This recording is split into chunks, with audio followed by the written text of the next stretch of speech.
கன்னிராசியை எடுத்துக்கொள்வோம். திருமணத்துக்காக போவாங்க, போனதுக்கு அப்புறமேட்டு தான் தெரிய வரும் அந்த நபர் ஆல்ரெடி மேரேஜ் ஆனவர், இப்போ செகண்ட் ஹேண்டு நம்மளை ஏமாத்தி மேரேஜ் பண்றாரு. இப்பொழுது ஜூன் மாதம் 9ஆம் தேதி இந்த செவ்வாய் என்ற கிரகம் கடக ராசியிலிருந்து சிம்ம ராசிக்கு வரப்போகிறார். அப்போ சிம்ம ராசிக்கு இந்த செவ்வாய் பயிற்சி என்பது பல ஜோதிட ஆர்வலர்களால் ரொம்பவும் எதிர்பார்ப்புக்குண்டான ஒரு பயிற்சியாக இருக்கிறது. இதன் காரணம் என்னன்னு நம்ம பார்த்தோம்னா, செவ்வாய் என்ற கிரகம் கேது என்ற ஒரு கிரகத்துடன் இணைய இருக்கிறது. இதையும் தவிர செவ்வாய் என்ற கிரகம் கும்பத்தில் அமர்ந்திருக்கக்கூடிய இந்த ராகுவை பார்க்க இருக்கிறது. இதே செவ்வாய் என்ற கிரகம் மீன ராசியில் இருக்கக்கூடிய இந்த சனி என்ற கிரகத்தை 8ஆம் பார்வையாக பார்க்க இருக்கிறது. அசுப கிரகங்கள்னு சொல்லக்கூடிய செவ்வாய், கேது, ராகு, சனி, இந்த 4 கிரகங்களின் இணைவு எவ்வாறு இருக்கிறது, இதன் பார்வை எவ்வாறு இருக்கிறது? இந்த செவ்வாய் என்பவர் தனது சொந்த வீடான விருச்சிக ராசியை 4ஆம் பார்வையாக பார்க்க இருக்கிறார். ஒரு 50 நாளைக்கு இந்த பெயர்ச்சி, அதாவது இந்த செவ்வாய் கேது என்ற கிரகத்தின் சேர்க்கை, இதுல செவ்வாய் ராகு பார்வை, செவ்வாய் சனியின் பார்வை மொத்தமாக இருக்கிறது. நம்ம எல்லாருக்குமே தெரியும், செவ்வாய்னா கோபம், வீரியம், ஆத்திரம், வேகம், எந்த ஒரு விஷயமாக இருந்தாலும் அதனை உடனே செய்து முடிப்பது தான் அப்படிங்கிற மாதிரி ஒரு விதமான பிடிவாதம், எதற்கும் அடி பணியாமல் செய்வது. அதாவது எந்த ஒரு விஷயத்தையுமே யோசித்த பிறகு செய்வதில்லை, முதலில் செய்த பிறகுதான் அது சரியா இல்லையா என்று யோசிப்பது. இதையும் தவிர கோபத்தின் உச்சத்துக்கு போவது, எதையும் செய்துவிட்டுத்தான் யோசிப்பது. இரத்த காரகன், யுத்த காரகன், சகோதர காரகன், பூமி நிலை காரகன், இவ்வாறு எல்லாமே இந்த செவ்வாய் என்ற கிரகத்துக்கு காரகத்துவம் கொடுக்கப்பட்டுள்ளது. அதாவது போர் கிரகம். போருக்கு நம்ம போகும் பொழுது அங்க போய் நம்ம கருணை, மன்னிப்பு, இரக்க குணம் இதெல்லாம் நாம் யோசித்துக் கொண்டிருக்க முடியாது. ஒரு போர் வீரன் போர் செய்யும் பொழுது தனது நலனுக்காக அவர் செய்வதில்லை, தனது நாட்டுக்காக, தனது மொழிக்காக, தனது இனத்துக்காக, தன்னை நம்பி இருக்கக்கூடிய நபர்களுக்காக எதை வேண்டுமானாலும் தியாகம் செய்யக்கூடிய ஒரு வேகத்துடன், ஒரு பராக்கிரமத்துடன் செயல்படுவதுதான் இந்த செவ்வாய் என்ற கிரகத்தின் காரகத்துவம். காரகத்துவ பாவகத்துவ அடிப்படையில் இதை முற்றிலுமா நம்ம நெகட்டிவ்னு எடுத்துக்க முடியாது. சில இடங்கள்ல இது பாசிட்டிவாகவும் வரும், சில இடங்கள்ல இது நெகட்டிவாகவும் வரும். எந்த ராசிக்கு எவ்வாறு வருகிறது, அதாவது அந்த செயல் நடந்து முடிந்த பிறகு சொல்வதை விட நடப்பதற்கு முன்பே நாம் சொல்வதற்கு தயாராக இருக்கிறோம்.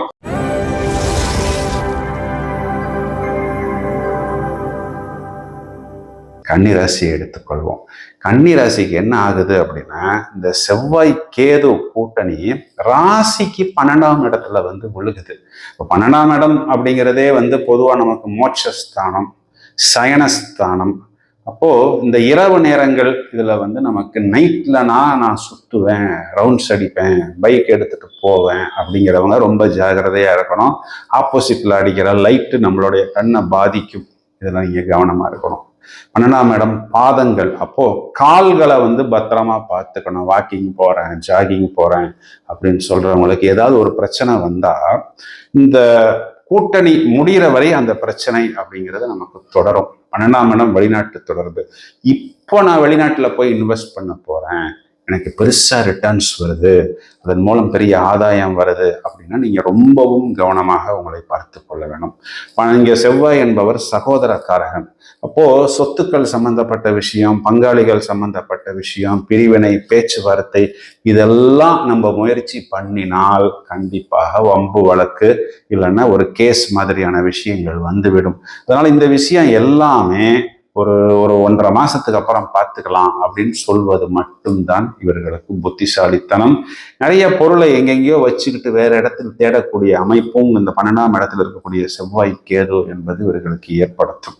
கண்டிப்பாக சகோதரர்கள் சம்பந்தப்பட்ட விஷயத்துல கூடுதல் கவனம். ஏன்னா கன்னிராசிக்கு செவ்வாய் 3ஆம் வீட்டுக்கு அதிபதி. 3ங்கிறது சகோதரஸ்தானம். இப்ப செவ்வாய் 6ஆம் வீட்டுல இருக்கிற ராகுவை பார்க்கிறது அப்படிங்கிறது பொதுவா இந்த இடத்துல ஒரு பிளஸ்ஸா எடுத்துக்கலாம். ஏன்னா இந்த ராகு குரு பார்வை வந்துருச்சு.